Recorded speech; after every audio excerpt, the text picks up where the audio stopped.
오늘 특별히 추석 연휴 마지막 날 그리고 10월 첫째 주가 시작되는 거룩한 주님절에 나오신 여러분 모두에게, 그리고 이 영상을 통해서 예배하는 그런 우리 모든 성도들 여러분 모두에게 하나님의 은혜와 축복이 모두에게 충만하시기를 주의 이름으로 축원합니다. 여러분에게는 버리고 싶은 것들이 나름 있을 것입니다. 내 삶 가운데 나는 이건 버리고 싶다, 난 이런 것은 내 삶 가운데 차라리 없었으면 좋겠다라는 그런 마음의 생각들을 가지고 계신 것들이 있을 것입니다. 좋지 않은 그런 우리의 성격들, 그리고 우리의 습관들, 그리고 어떤 상처들이 우리 가운데 있을 때에 그것이 우리의 삶을 적지 않게 많은 영향을 끼치게 되어 있는 것입니다. 오랫동안 고치기 원했지만 실패하고 이제는 그러느니 하면서 체념하면서 살아가는 그런 삶을 살고 계신 분도 있을지 모릅니다. 어떤 분은 습관적으로 내 삶 가운데에서 나는 그렇게 살고 싶지 않은데 나도 모르는 사이에 어떤 습관화가 되어서 그렇게 삶을 살고, 어떤 분은 내 삶 가운데서 거짓이 내 삶 가운데 습관화가 되어서 그렇게 살아가는 그런 경향도 우리에게 있습니다. 악의에서가 아니라 거절하거나 다른 사람에게 싫은 말을 하기가 어려워서 차라리 내가 어려움 당하고 말지라는 그런 생각을 가지면서 내가 그렇게 내 인생을 살아가면서 스스로 힘들어하는 분도 계시기도 합니다. 어떤 사람은 다른 사람의 눈치를 잘 보고 그 사람들의 판단에 의해서 내 삶이 너무 예민하게 받아들이고 그 가운데서 힘들어하고 상처가 되어서 살아가는 사람들도 있다는 것입니다. 그러나 이 모든 것은 다른 사람의 문제가 아니고 내게 있다는 거예요. 내가 마음만 먹으면 되는데, 내가 생각만 고치면 되는데 그렇게 하지 못하고서 우리는 나름대로 그것을 어떤 고질병처럼 내가 가지고 그것을 살아가고 있는 것입니다. 그러면서 스스로 전전긍긍하면서 내가 괴로워하면서 나뿐만 아니라 내 주위에 있는 사람들까지도 힘들고 어렵게 하는 것이 우리 가운데 있다는 것입니다. 여러분, 내 자신의 자존감이 약하고 때로는 어린 시절 받았던 그런 상처들을 통해서 많은 상처를 가지고 어른이 되어서도 똑같이 그렇게 내 삶의 상처의 흔적들을 가지고 살아가는 경향이 없잖아 있습니다. 어떤 분은 지나치게 화를 잘 냅니다. 작은 일에도 자기 뜻대로 되지 않으면 속에서 갑자기 화가 올라와서 견디지 못하면서 때로는 모든 그런 삶의 형편들이 엉망이 되도록 만들어버리는 그런 일들도 있습니다. 어떤 분은 습관적으로 계속해서 게으르고 또 내 삶의 어떤 그런 그 부분적인 그런 면에서 어려운 그런 일들을 겪고 살아가는 사람이 있습니다. 미국의 제39대 대통령을 지냈던 지미 카터 대통령의 와이프였던 부인이었던 영분인 로잘린 여사가 계셨는데, 이분은요 시간 늦는데 유명한 사람으로 소문이 났습니다.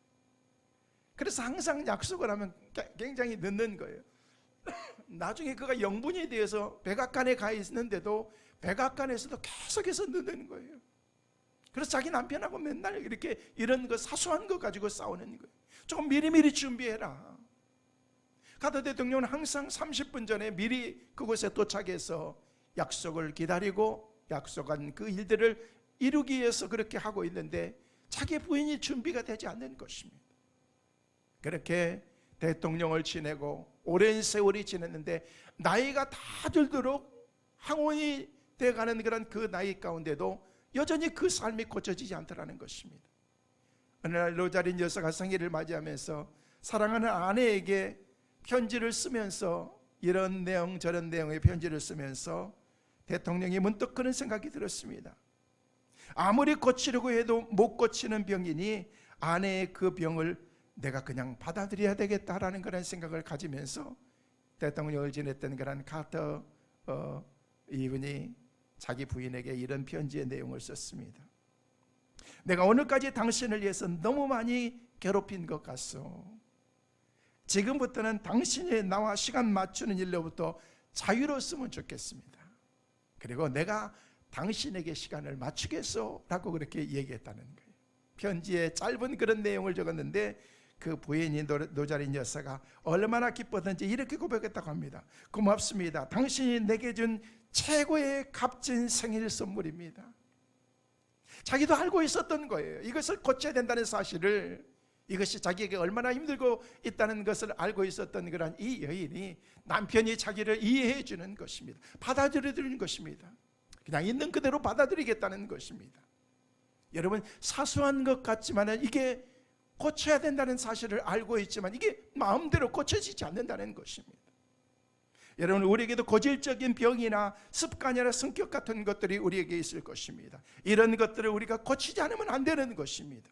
나는 천성이 그러니까, 타고났으니까, 그냥 내가 지금까지 이렇게 살아왔으니까 라는 그런 생각을 갖지 말라는 것입니다. 저는 신앙생활 하면서 나이를 먹는 것에 대한 그런 동경의 마음이 제게 있었습니다. 난 빨리 어른이 되었으면 좋겠다. 그냥 빨리 장성해서 어떤 그런 어른의 자리에 가 있었으면 좋겠다라는 그런 생각을 제가 갖게 되었습니다. 내가 인생에 대해서 더 많이 알고 또 하나님에 대해서도 더 많이 알게 되면 더 멋지고 훌륭한 그런 인격의 사람이 될 거라는 그런 기대 가운데 나는 빨리 어른이 되고 싶다라는 그런 생각을 가졌습니다. 그런데 요즘엔 제 생각이 많이 달라졌습니다. 나이가 한 살 한 살 먹어가면서 이제 반병색이 넘는 그런 그 생을 더 많이 이렇게 살아가면서 내 인생의 어떤 그런 후반을 위해서 살아가는 그런 삶의 정점에서 내 가졌던 그런 그 생각이 결코 내 삶에 큰 유익을 가져다 주는 것은 아니다라는 생각을 제가 나이가 먹어가면서 깨닫게 되었습니다. 요즘은 좀 해가 들기 시작합니다. 주의 나이 드신 어른들이나 목회하는 그런 선배들 중에서도 더 멋있고 인격자가 되기보다는 그 반대의 경우를 많이 보면서 살아가고 있기 때문에 그렇습니다. 나이가 먹을수록 더 속이 좁아지고 더 화를 잘 내고 더 사람들로부터 인정받기를 원한다는 사실입니다. 바로 제 자신이 바로 그런 사람이더라는 것입니다. 제 자신을 보니까 조그마한 일에도 아주 예민하고 마음이 불편한 것들을 자주 느끼곤 합니다. 얼마 전에 제 아내가 저에게 요즘 당신이 굉장히 예민해졌고 왜 이렇게 히스테리를 부리냐고 그러는 거예요. 뭔지 모르지만은 그냥 짜증이 나고 그냥 예민하고 또 입에서 거친 말이 서슴없이 나오려고 하는 그 제 모습에 속에 있는 감춰져 있는 그런 내 모습을 볼 때에 부끄럽지만 그게 어쩌면 내 안에 잠재되어 있는 그런 나의 진정한 그런 모습일지도 모르겠다는 그런 생각을 제가 가져보게 되었습니다. 그냥 사람들 앞에서는 그렇게 표현하지 않고 말하지 않고 어떤 그런 내 속에 있는 것들을 있는 그대로 내색하지 않아서 그렇지 내 안에 감춰져 있는 그런 그 모습은요 세상 사람과 똑같은 그런 마음이고 아니요 세상 사람보다도 더한 그런 마음이 내 마음속에도 있는지 모르겠다는 그런 그 생각 속을 내가 스스로 지켜보면서 너는 목사가 맞아 라는 그런 생각을 제 스스로도 종종 가져보게 되는 것입니다. 부끄럽지만 그게 어쩌면 내 안에 잠재되어 있는 나의 참모습일지도 모르는 것입니다. 이걸 송두리째 다 뿌리째 뽑아버려야 되는데 내가 그렇게 나타내지는 않지만 내 속에 그것이 감춰져 있더라는 것입니다. 그래서 가끔 제 자신이 이 강단에 선다는 것 자체가 부담이 되고 설교한다는 것 자체가 어떨 때는 회의가 들 때도 있습니다. 내가 전한 설교를 통해서 사람들이 얼마나 변화될까라는 그런 의구심도 갖게 됩니다. 내 자신이 바뀌어지지 않는 것 같은데 나도 변화되지 않는 것 같은데 이 말씀을 듣고 있는 우리 성도들 오늘 이 시간 예배를 드리고 있는 여러분들은 하나님의 말씀을 통해서 제가 강단에서 외치는 이 말씀을 통해서 여러분의 인격이나 생각에 얼마나 변화가 있으셨습니까? 저는 요즘 성도들 한 분 한 분들을 생각하면서 어떤 분들은 작년 연말부터 지금까지 얼굴 한 번 보지도 못하면서 지내면서 그분들을 위해서 하나님께 기도하면서 비대면이라는 그런 미명 아래 떨어져 얼굴 한 번 보지 못하면서 연락 한 번 제대로 하지 못하는 상황에서 성도들은 잘 지내고 있는 것일까? 그들은 제가 설교하는 것에 대해서 지금도 여러분들은 이곳에서 예배를 드리지만 이 시간도 집에서 영상을 보면서 예배 드리는 그런 그분들은 이 말씀을 통해서 정말 하나님의 말씀으로 받아들이고 영의 양식으로 그들이 삼고 있는 것일까라는 그런 생각을 가져보게 되었습니다. 여러 가지 생각을 하면서 오늘 말씀을 묵상하면서 준비했습니다. 혹 자기라는 존재는 전혀 변화되지 않고 내가 듣고 싶은 얘기만 듣고 내가 좋아하는 그런 그 말씀만 내가 받아들이는 것은 아닌가. 그래서 한편으로는 오늘 말씀이 제 스스로를 생각하면서 나의 고질병은 무엇인가, 이걸 어떻게 치료해야 될 것인가. 왜요? 이것은 병이기 때문에 그렇습니다. 우리는 보편적으로 가지고 있는 내 고질병, 치료되지 않는 그런 이 병을 진짜 말 그대로 고질병이기 때문에, 고치기 힘든 병이기 때문에 그냥 포기하면서 끝까지 내가 삶을 살아야 되는 것인가? 아니라는 것입니다. 놀랍게도 이 말씀을 준비하면서 하나님께서 한 주간 동안 말씀을 묵상하는 가운데 시간마다, 그리고 오늘 새벽에 강하게 하나님께서 제게 주신 그런 하나님의 놀라우신 터치와 하나님이 저를 위로해 주신 그런 하나님의 음성이 제게 있었습니다. 그것은 너만 그런 것 아니야. 우리의 신앙의 제일 선배라고 얘기했던 그런 하나님이 인정해서 우리의 믿음의 조상의 가장 선두에 세웠던 그런 아브라함도 아름다운 그런 삶을 그가 살았지만은요, 하나님 앞에서 부족한 것이 투성이었고 고질병과 같은 그런 것들을 가지고 있었더라는 것입니다. 그리고 오늘 우리가 보았던 모세도 그가 고치지 못하는 그런 그 고질병을 가지고 있더라는 것입니다. 아브라함도 이삭도 야곱도 오늘 본문에 나온 모세도 모든 사람들이 다 부족한 것들이 있었는데 하나님께서는 부족한 그 자체를 하나님께서 그들을 쓰신 것이 아니라 하나님께서는 부족한 것은 하나님께서 채우셔서, 그리고 연약한 것은 고치셔서, 고질병은 하나님께서 근본적으로 그것을 고치셔서 하나님이 그들을 쓰시더라는 것입니다. 오늘 우리가 본 본문의 배경에 나오는 모세도 참 고치기 힘든 고질병을 가지고 있었습니다. 그게 뭐냐는 것입니다. 그 고질병을 고치기 힘든 병이기 때문에 포기하고 살았는가? 아니라는 거예요. 오늘 말씀에서 그 해답을 우리는 얻을 수가 있습니다. 모세는 그 화려한 궁중에서 왕자로 40여 년 동안 살았습니다. 그런데 어느 날 그가 살인자로 쫓김을 받고 사람들의 눈을 피해서, 추격자들을 피해서 아무도 없는 그런 광야로 그가 들어가기 시작합니다. 그곳에는 아무도 없습니다. 말 그대로 광야입니다. 사람들을 대할 수 없습니다. 사람들과 대화도 안 됩니다. 모세는 그곳에서 내 자신이 없이 힘들고 어려운 가운데 커다란 그런 그 병에 걸리게 된다는 것입니다. 이 병이 바로 무력감입니다. 나는 아무것도 할 수 없다는 것입니다. 그리고 열등의식입니다. 나는 이런 무서운 고질병에 빠져 있다는 것입니다. 그러면 이 고질병은 고치기 힘든 병인가? 여러분, 우리 신앙생활 하면서 하나님은요, 우리 가운데 우리를 보시면서 하나님을 섬길 때 교만하거나 자기를 과신해서는 안 된다는 것을 수없이 우리에게 말씀합니다. 그러면서 우리에게 겸손해라, 낮아져라. 그러나 동시에 지나친 자기의 비하나 열등의식도 하나님의 사역을 방해한다는 사실을 우리에게 말씀하시는 것입니다. 당연히 교만해서는 안 되는 거죠.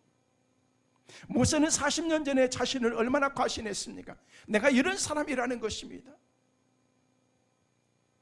그러나 40년 동안 광야에 있으면서 그의 교만은 산산이 부서지고 깨져버리고 말았습니다. 그리고 모세는 무서운 고질병에 걸렸습니다. 이게 바로 열등의식이라는 것입니다. 하나님께서 모세를 이스라엘 민족의 지도자로 세우기 전에 이 병을 치유해야 됨을 알았습니다.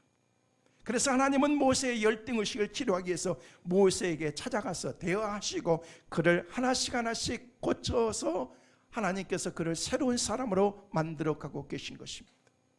사랑하는 성도 여러분, 모세를 치유하신 하나님이 오늘 이 시간 말씀을 듣는 저와 여러분, 그리고 이 영상을 통해서 예배드리는 여러분의 삶을 하나님이 고치실 줄로 믿습니다.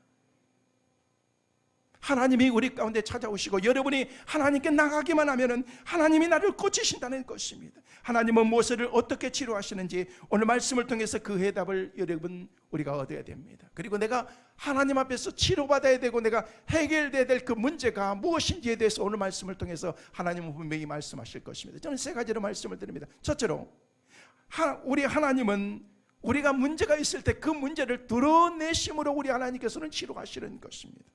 여러분은 의사가 수술하기 위해서는요, 환자의 상처를 드러내는 것처럼 하나님은 모세와의 대화를 통해서 그의 치부를 다 드러내고 계시는 거예요.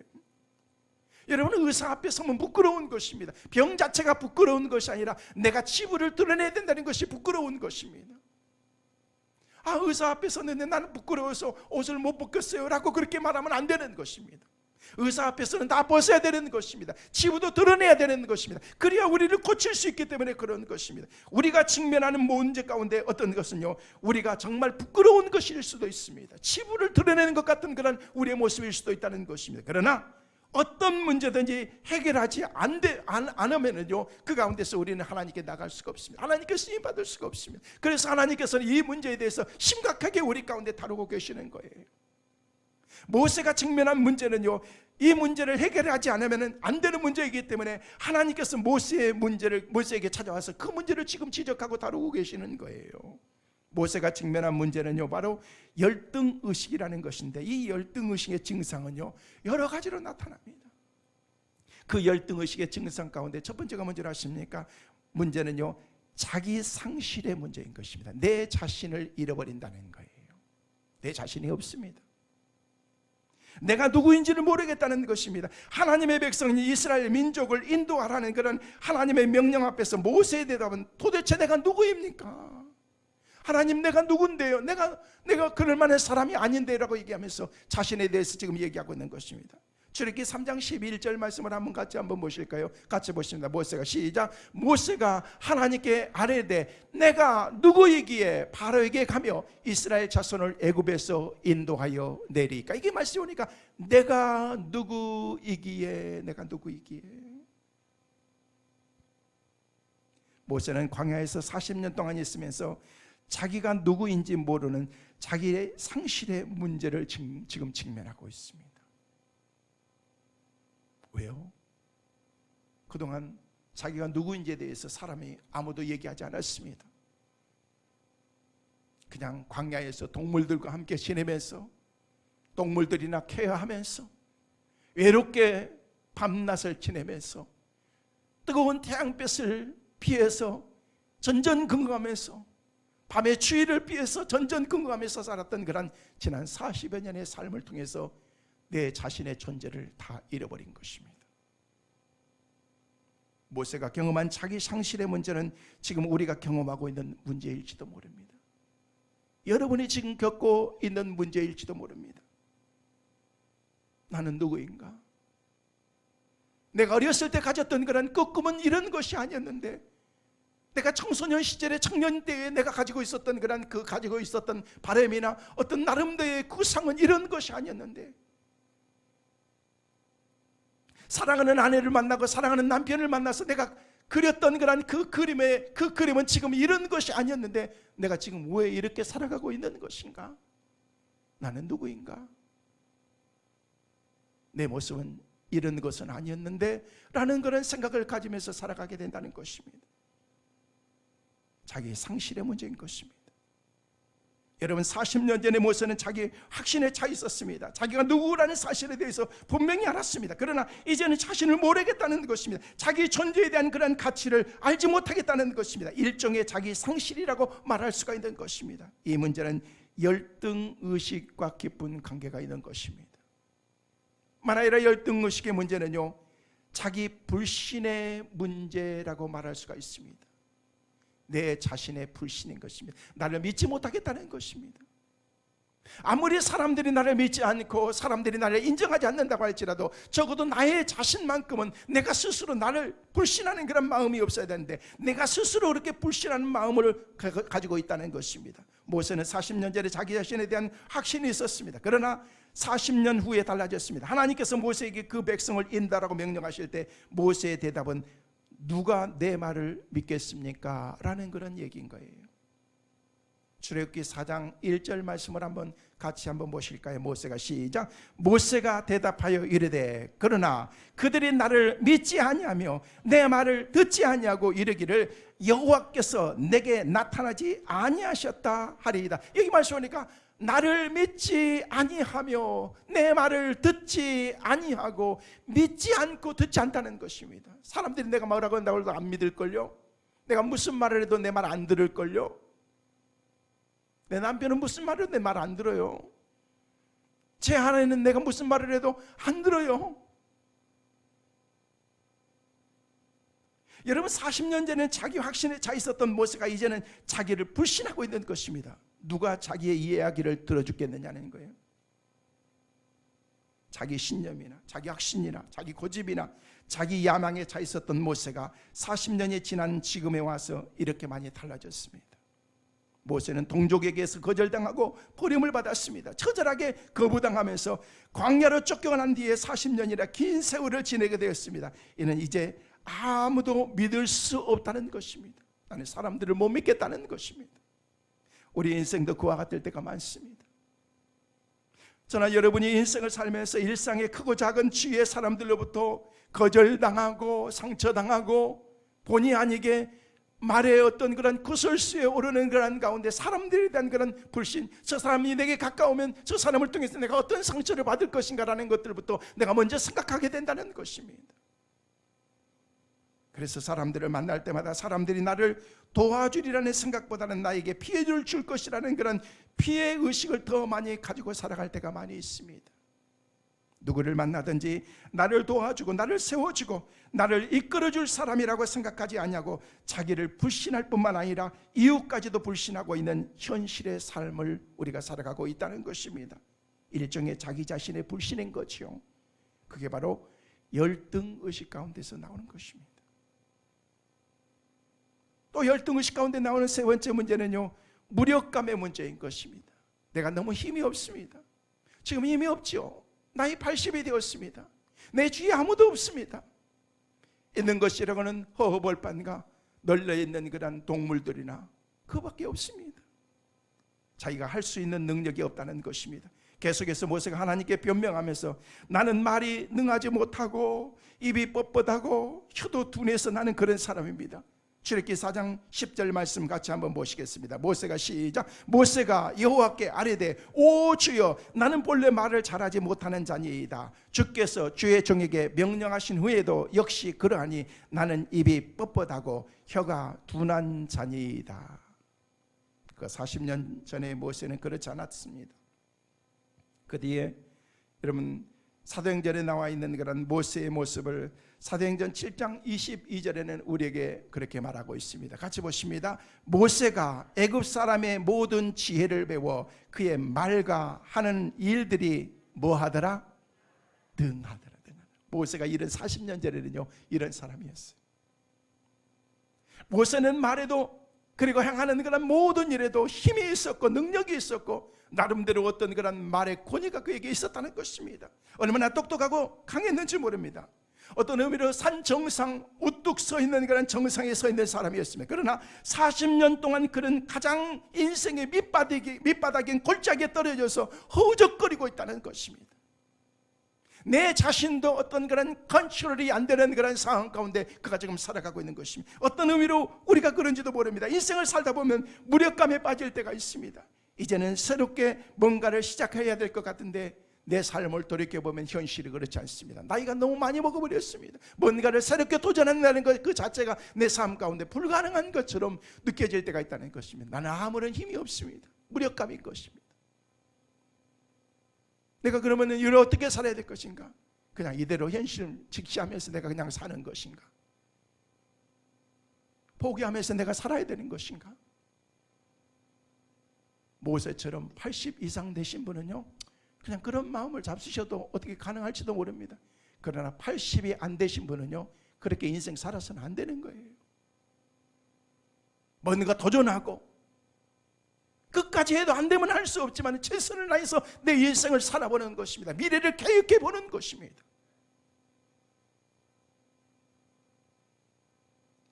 옛날에는 내가 하는 일마다 다 성공했었고 내가 생각하는 것을 어느 정도 이룰 수 있었는데 지금은 내 삶의 현실이 나를 너무 무력하게 만드는 것 같습니다. 이제는 아무것도 할 수 없다는 그런 열등의식을 갖게 되는 것입니다. 열등의식의 네 번째 어떤 그런 문제의 그 원인은 뭔 줄 아십니까? 나 자신을 가소평가하는 데서 열등의식을 갖게 되고 그 가운데서 무력해지는 것입니다. 내 자신을 너무 초라하게 생각하는 것입니다. 자신을 지나치게 가소평가하고 있습니다. 자신에 대한 그런 지나친 가소평가가 우리를 불순종으로 인도합니다. 모세의 변명은 나는 무가치한 존재이니 하나님 보낼 만한 사람을 보내십시오 라고 그렇게 지금 얘기하고 있는 거예요. 출애굽기 4장 13절 말씀에는 뭐라고 말씀하고 있습니까? 같이 보십니다. 시작. 모세가 이르되 오 주여 보낼 만한 자를 보내소서. 이 말씀을 모세가 하나님께 얘기하고 있는 거예요. 하나님 보낼 사람을 보내세요. 우리의 지나친 열등의식은 우리를 오히려 교만하고 불순종하게 만듭니다. 할 수 없다는 말로 하나님의 사역을 거절하게 만듭니다. 모세의 지나친 열등의식의 문제는 저와 여러분의 문제이기도 합니다. 그러면 열등의식을 어디에서 오는 것일 것이냐? 그것은 우리의 생각에서 오는 것입니다. 늘 말씀을 드리지만 그래서 우리는요 생각을 잘 해야 되는 것입니다. 여러분 우리의 의식에서 오는 것입니다. 이 의식이 변화되지 않으면 우리의 삶은 절대 변화될 수가 없는 것입니다. 바른 생각을 여러분이 하지 않으면 내 삶이 절대 생각을 통해서 내 삶이 변화될 수가 없는 것입니다. 생각은 말씀을 듣는 데서 또 주위의 여러 가지 환경을 통해서 하나님이 들려주시는 음성을 통해서 내 생각이 바뀌어질 수가 있는 것입니다. 생각이 바뀌면은요 여러분의 언어가 바뀌어집니다. 이 언어가 바뀌어지면요 여러분의 행동이 바뀌어집니다. 여러분의 행동이 바뀌어져야 여러분의 인생 운명이 다 바뀌어질 수가 있는 거예요. 내 생각 자체를 바꾸지 않습니다. 그건 고정관념의 고질적인 병인 것입니다. 나는 그렇게 살아왔다는 것입니다. 살아왔어도 여러분이 변화되지 않고 내가 변화되지 않았으면 다른 사람이 그렇게 살아서는 안 된다라고 얘기하면은요 내 삶이 변화되어야 된다는 거예요.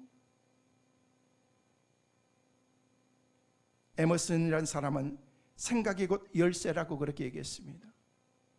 여러분 좋은 걸 생각하면 내 삶이 막 기뻐집니다. 행복한 걸 생각하면 막 행복해집니다. 불안한 생각을 가지면은요 내 삶이 막 불안해집니다. 개인적인 얘기를 하나 하렵니다. 며칠 전에 제 딸이 전화가 와가지고 아빠 This Saturday 이번 주 토요일 날 자기가 어디를 가는데 기도해 달라는 거. 뭔데? 그냥 기도만 해줘 라고 얘기하는. 알았어. 그리고 잊어버렸습니다. 오늘 새벽에 일찍 일어나서 말씀 보고 묵상하고 있는데 새벽 6시에 전화가 왔어요. 아빠 기억하고 있지? 그래서 잊어버렸습니다.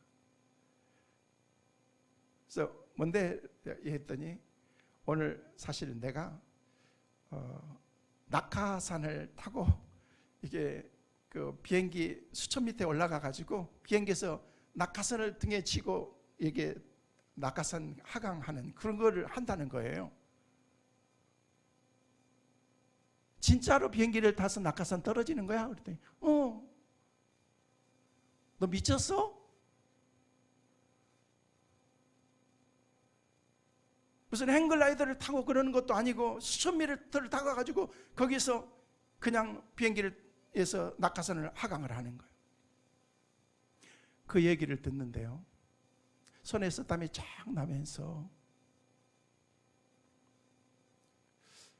그러면서 그냥 아빠 기도해줘라고 하면서 그냥 끊고 그냥 가는 거예요. 대학 다니면서 ROTC를 하면서 여러 가지 훈련을 받고 그러는데 자기가 꼭 한번 해보고 싶은 게 이 낙하산 하강하는 이걸 해보고 싶었는데 못한 거예요. 나중에 결혼하면 영 못할 것 같아서 자기가 한번 마지막으로 친구들과 함께 몇 명이서 이렇게 오늘 하기로 이렇게 해서 가간다는 거예요. 내 마음이 염려가 되는 거예요. 차라리 말을 하지 말고 갔다 왔다고 얘기를 하든지 뭐가 불안해서 나한테 기도해 달라고 그러는 건지 그런데 하는데요 얼마나 불안하고 염려가 되고 그러는지 걱정이 됐는데요 나중에 궁금해가지고 끝날 시간쯤 돼가지고 너 지금 어디니? 끝났니? 그랬더니만 안 죽고 살았으니까 염려하지 마. 그 문자가 왔어. 그래 내가 그 문자가 오니까 이제 걱정이 되잖아요. 사실 저는요 그렇잖아요. 무슨 경험이 많은 것도 아니고 지가 무슨 분배장이라고 그것도 여자아이가 낙하산을 타고 그렇게 수천 미터에서 내려와가지고 샥 그런데 내려와 낙하산 타고 이제 내려오는 거예요. 그래가지고 그냥 40-50초로 그냥 땅으로 쫙 내려가는데 아빠 이건 말할 수 없이 한 번은 꼭 경험해 봐야 되는데 아빠는 심장이 안 좋으니 가지 마 그러는 거예요. 저는요 염려가 되는 게 잘못 착지해서 뼈가 부러진다든지 어디가 다친다든지 목이 부러진다든지 별 생각이 다 드는 거예요. 제발 안전하게 착지해가지고 떨어지기만 하면 되겠다라는 그런 생각을 갖는 거예요. 여러분 생각이 그렇게 중요한 것입니다. 말 한마디 듣고 난 다음에 그래서 제가 그랬어요. 나중에 쫓고했죠. 야 너는 이게 바람에 날려가지고 사랑의 불식작처럼 저기 노스 코리아 여기 북한으로 가 있는 거 아닌가 염려했다 그러면서 그랬더니 답장이 왔어요. 현빈이가 자기를 구해줘가지고 다시 한국으로 돌아갔대.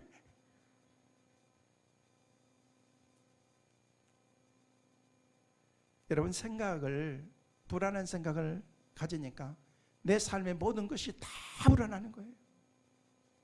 불안한 그런 일이 없어지기 전까지는 염려가 되고 근심이 되더라는 것입니다. 여러분 사랑을 생각하면은요 사랑이 나오고요, 미움을 생각하면 미움이 나오고요, 내가 용서를 생각하면 내가 용서가 되고요, 간용을 생각하면은요 넓은 마음이 내 마음속에 나오게 되어 있는 것입니다. 그렇기 때문에 의식의 변화를 가져오는 것이 중요한 것입니다. 의식이 변화되면 우리의 삶의 변화가 오기 때문에 그런 것입니다. 사랑하는 성도 여러분, 하나님은 모세의 생애를 치유하시면서 우리의 생애도 치유하기 원하십니다. 주님께서 저와 여러분에게 말씀하시는 거예요. 주님께 나와 치유함을 받으라는 것입니다. 오늘 이 시간 예배를 통해서 하나님께서 저와 여러분이 가지고 있는 그런 병이라고 생각하고 아니요 그보다도 더 치유할 수 없는 고질병이라고 할지라도 우리 주님께서 우리를 치유해 주시고 고쳐 주실 줄을 믿습니다. 주님께 나가는 은혜가 있게 되시기를 주의 이름으로 축원합니다. 하나님께서 모세에게 열등의식의 문제를 드러내신 다음에 새로운 의식을 넣어줌으로 그를 치료하십니다. 그 새로운 의식이 뭔 줄 아십니까? 두 번째로 하나님께서 모세에게 창조의식을 심어주기 시작하는 것입니다. 새롭게 그를 만들어주신다는 거예요. 새로운 의식 구조를 바꿔주신다는 거예요. 제가 언젠가 여러분에게 말씀을 드렸을 거예요. 미국에 목회하면서 제 제일 친한 친구가 간이 좋지 않았는데 나중에 간이 점점 안 좋아져서 간경화가 생겼고 나중에 이게 간암이 걸렸는데 나중에는 의사에게 갔는데 더 이상 간이 회복이 안 되고 그래서 치료가 안 된다. 간 이식이 안 되면 당신은 그냥 편안하게 있는 대로 살다가 6개월 살다가 그냥 세상 떠나라 라고 얘기해서 사형 선고가 언도가 되었습니다. 하나님께 눈물로 기도하면서 나하고 같은 그런 체질과 모든 것이 다 맞아야 되는 사람의 간의 이식을 받지 않으면 안 된 가운데 기도하는 가운데 있는데 한국에 있는 동생 장로님이 친동생이었던 장로가 자기 형을 위해서 내 간을 주겠다라는 그런 의사를 가지고서 미국에 가서 검사를 했습니다. 아들들과 함께 가족 전체가 미국에 들어가서 몇 개월에 걸쳐서 검사와 이런 과정을 통해서 그 동생 장로님의 간 3분의 2를 잘라서 형에게 그 간을 준 거예요. 자기는 3분의 1만 원간이기 때문에 3분의 1만 있어도 내가 살 수 있다네요. 그러면서 그게 점점 또 자라게 된다네요. 그래서 3분의 2를 형을 위해서 잘라준 거예요. 형의 그 간 전체를 통째로 다 잘라내고 동생의 간을 거기다 이식했어요. 그런데 아무리 모든 것이 다 맞는 형제라고 할지라도 이게 맞지 않아서 막 진통을 하면서 염증이 생기고 그런 가운데에서 이게 제대로 안착이 되어서 회복할 수 있을까라는 그런 생각을 가지고 있는데 가정을 통해서 하나님이 회복했어요. 이번 추석 명절에 또 전화가 왔어요. 친구 한국은 추석인데 잘 지내는가? 미국은 언제 와? 보고 싶은데 건강은 좀 어때? 그랬더니 너무너무 건강이 좋아졌고 요즘에 운동도 하고 골프도 새롭게 또 시작했대. 그러면서 자기가 힘이 너무너무 없어가지고 골프를 아주 잘하는 친구거든요. 나가보니까 백돌이들의 그러면서 그런 얘기를 하면서 자기가 요즘에는 힘도 기르고 있고 운동도 하고 그런 얘기를 하는 거예요. 그러면서 하는 얘기가 선생님 나 새 사람 됐어. 동생의 간 맞고 난 다음에 내 속의 모든 것이 다 새롭게 된 것 같아. 마음도 새로워진 것 같아 라고 그렇게 얘기를 하는 거예요. 하나님께서 모세의 그 불신의 생각을 창조의 생각으로 하나님이 바꿔주신 것입니다. 새로운 의식구조로 바꿔주신 것입니다. 하나님은 우리에게 창조의식을 심어주십니다. 열등의식의 문제를 드러내시고 난 다음에 그 자리에 하나님께서 하나님의 생각으로, 영적인 생각으로, 믿음의 생각으로, 창조의 생각으로 하나님께서 그를 채워주신다는 것입니다. 출애굽기 3장 4절 말씀 한번 같이 보실까요? 여호와께서 같이 한번 보시겠습니다. 시작. 여호와께서 그가 보려고 돌이켜 오는 것을 보신지라 하나님이 떨기나무 가운데서 그를 부르 이르시되 모세야 모세야 하시매 그가 이르되 내가 여기 있나이다. 하나님이 모세의 이름을 2번씩이나 부릅니다. 하나님께서 모세의 이름을 부르신 후에 그에게 사명을 맡기는 거예요. 그 사명이 출애굽기 3장 10절에 나와 있습니다. 같이 보십니다. 이제 내가 너를 바로에게 보내어 너에게 내 백성 이스라엘 자손을 애굽에서 인도하여 내게 하리라. 왜 하나님이 모세의 이름을 2번씩이나 불렀을까? 그것은 모세가 40년 동안 광야에 있으면서 자기 이름조차 잃어버리고 산 것입니다. 이름을 부를 필요도 없으니까, 이름을 불러준 사람도 없으니까, 내 이름이 모세라고 말해야 될 그런 형편도 아니니까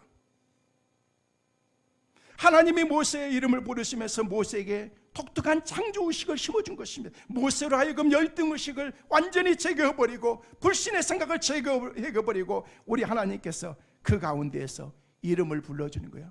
모세야 모세야. 우거나 우거나.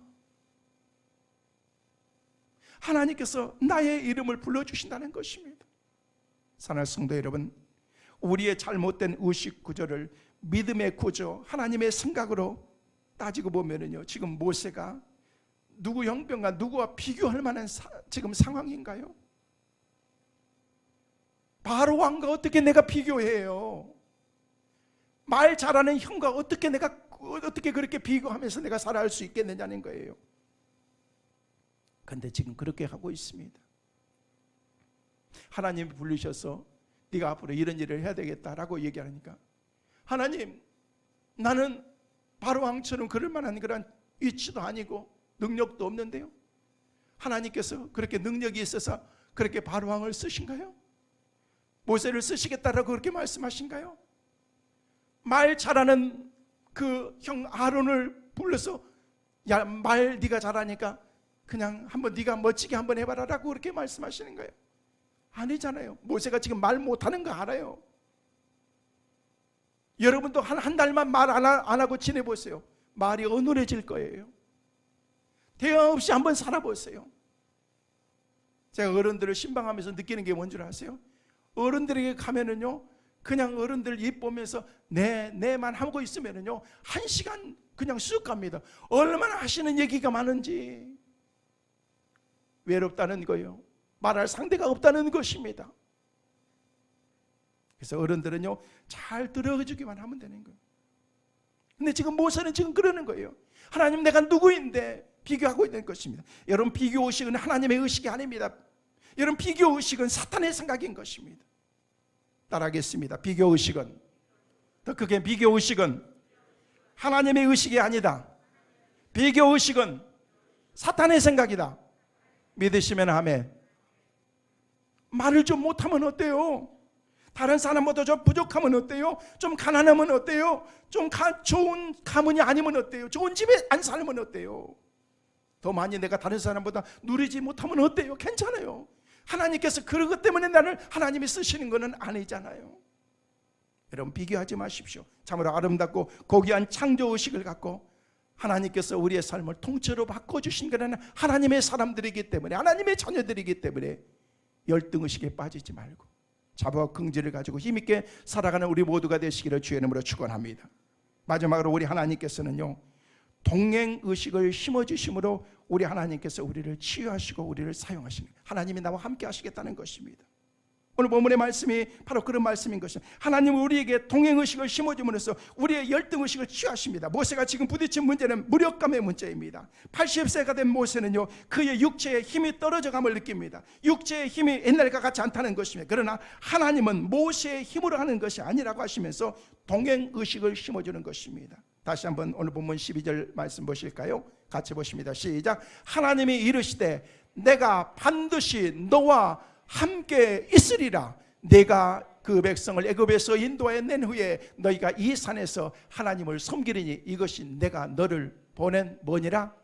하나님의 증거라는 거예요. 하나님의 사인이라는 거예요. 내가 반드시 너와 함께 있으리라.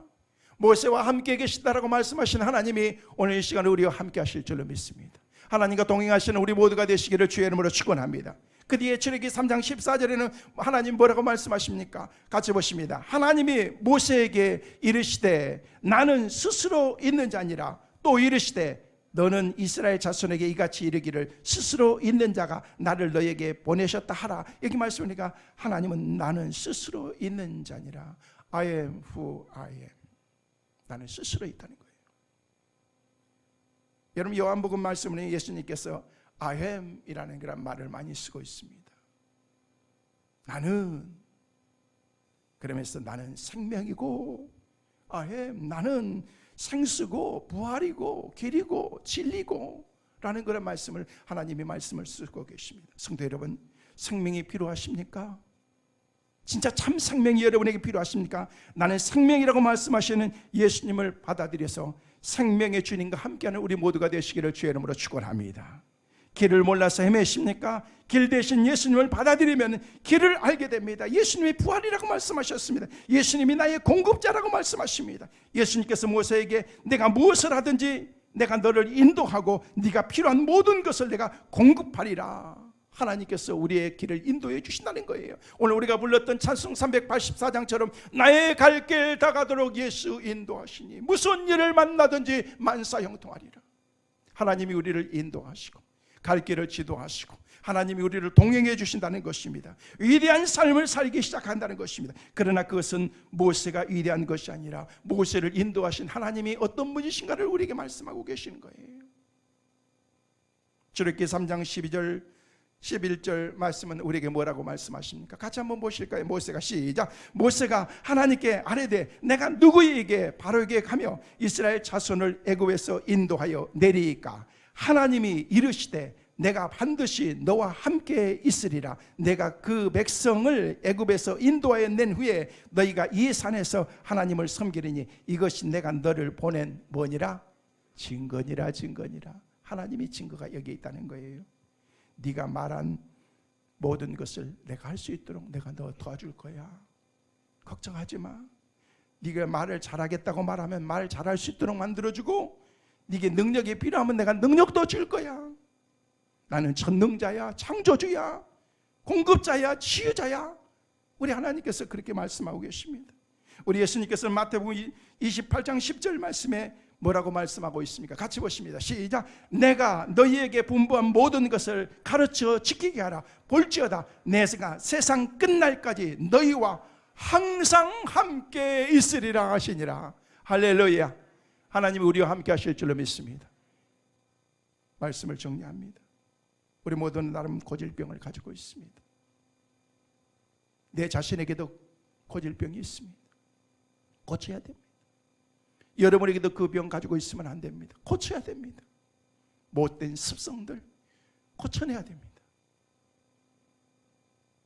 한국 교회가 고쳐야 됩니다. 한국 교회 목회자들도 고쳐야 됩니다. 나라의 지도자들도 고쳐야 됩니다. 공동체도 우리 교회 안에 고질적으로 가지고 있는 고질병이 있습니다. 저는 그것을 위해서 기도하고 있습니다. 이것이 깨지지 않고 고쳐지지 않으면 우리 교회는 부흥하지 않습니다. 여러분 기도하세요. 어린 유치부터 시작해서 유초등부, 중고등부, 청년 장년의 길이까지 가지고 있는 고질병이 있습니다. 어떤 시기의 병이 있습니다. 남이 잘 되는 것을 결코 이렇게 예쁘게 보지 못하는 그런 병들도 있습니다. 교회를 세워야 되는데 그렇지 못하게 하는 그런 병들도 있습니다. 다 사탄이 주는 것입니다.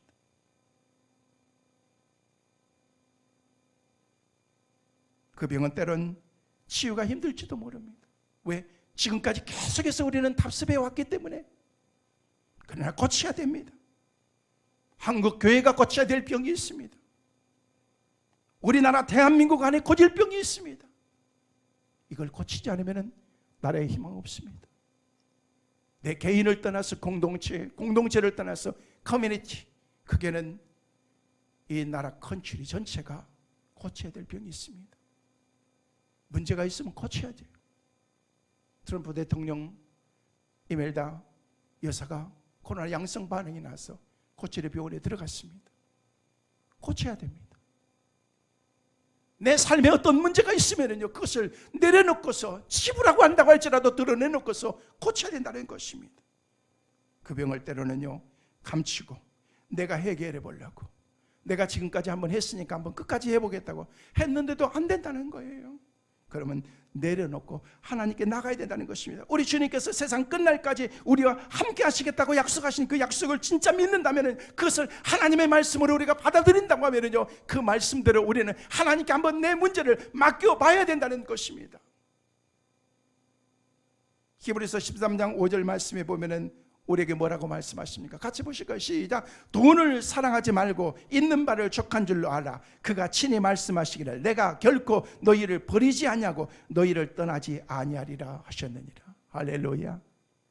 우리 주님이 우리에게 이루어 주시는 말씀입니다. 하나님 우리를 버리시지 않습니다. 하나님 우리를 떠나시지 않습니다. 하나님 우리를 포기하지 않습니다. 하나님 우리와 함께 하시면서 우리를 축복하십니다. 여러분, 환경이 어렵습니까? 낙심하지 마십시오. 좌절하지 마십시오. 하나님은 여전히, 하나님은 우리 편에 계셔서 우리를 도와주시고 우리를 인도해 주실 줄로 믿습니다. 하나님이 여러분과 저를 위해서 아들까지 희생하셨습니다. 우리의 가치는 십자가에서 발견되는 것입니다. 주께서 흘리신 피, 주께서 찢기신 살, 그것을 보면서 주님이 나를 위해서 십자가에서 모든 것을 주셨다는 그 사실을 우리가 잊어버리지 말아야 되는 것입니다. 하나님은 여러분에게 있는 고질병을 치료해 주신다라고 말씀하십니다. 내가 가지고 있는 그 병을 하나님께서 고쳐주시겠다라고 얘기하십니다. 여러분, 고침받으면요, 내 삶이 새로워집니다. 그리고 내 인생이 달라집니다. 잊지 맙시다. 우리는 하나님의 자녀입니다. 자부와 긍지를 갖고 이번 한 주간도, 아니 우리 인생도 믿음으로 살아갈 수 있는 축복의 귀한 은혜가 우리 모두에게 있게 되시기를 주의 이름으로 축원합니다. 찬양하시겠습니다.